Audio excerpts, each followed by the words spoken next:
First up on day 8 of the Louis Vuitton Trophy saw BMW Oracle racing in a split-tack start with Synergy. On what had begun as a marginal day for racing, Gavin Brady took the Americans out to the left, while the Russians chose the right-hand side. The separation was the biggest seen in the regatta so far, both boats committed to their choice. They made only one tack up the track and headed for the top mark. If Brady looked worried, it's because he was, and at the mark you could see why. Synergy on the left, rounding the buoy with a very big lead. Karol Jablonski was in the box seat, Brady was in the stalls. And although he closed the gap, he couldn't prevent Synergy enjoying a significant win that put the Russians into 5th place, Artemis 4th, and relegated BMW Oracle Racing into 6th place after round robin 1.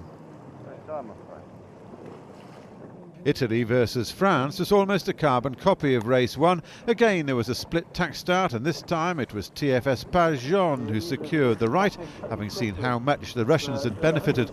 For once, Bertrand Passet at the helm of French Spirit was not staring at the stern of the opposition. And at the top mark he was still enjoying the view as he drove TFS Pajon around the Louis Vuitton buoy, 33 seconds in front of the Italians. On Azzurra, Francesco Bruni's brother Gabriele was up the mast trying to repeat his earlier wind-spotting success, but it didn't help. As all 4 boats crossed in the centre of the course, Passet and his afterguard of Philippe Presti and Mathieu Richard were in control. At the line, the celebrations on TFS Pajon signalled the relief of finally notching up a win.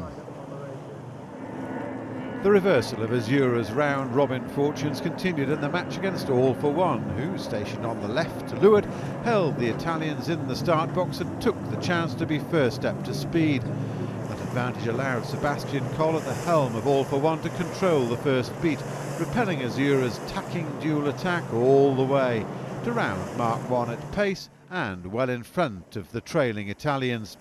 Francesco Bruni took Azzurra way out to the right, looking for a favourable lift, but Jochen Schumann and John Cutler, calling strategy and tactics on All for One, backed themselves on the left, and it paid off. Coll drove to the finish for a highly satisfying victory, much appreciated by the supporters, condemning Azzurra to a second straight loss in round robin 2.